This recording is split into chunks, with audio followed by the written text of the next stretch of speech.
fazer pra Manuela. Ele mesmo já fica assim, ó.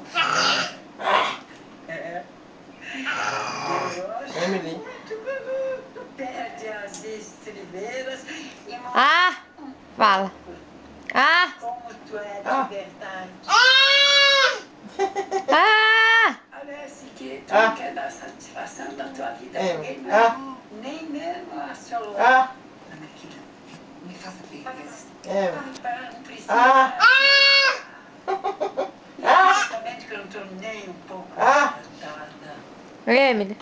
É só mais Ah! um segredinho que tu tá escondendo do meu neto, né?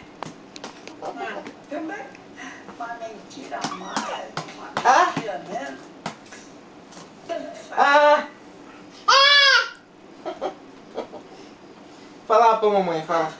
Emily. Fala pra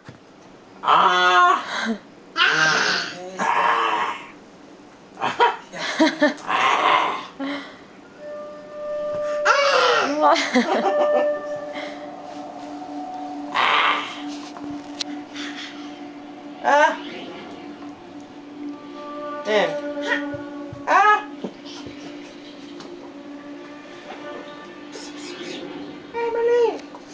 Oh, yeah, Emily, vamos brincar, Emily! Emily! Aqui, ó! Se eu contasse alguma coisa pra ele, ele seria capaz de me matar. O resto você já sabe, Cecília.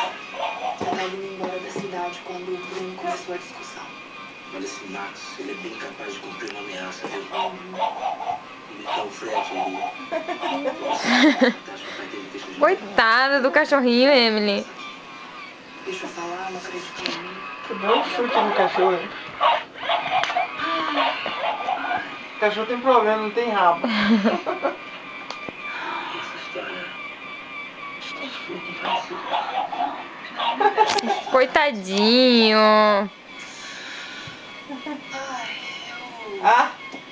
Eu traí sim.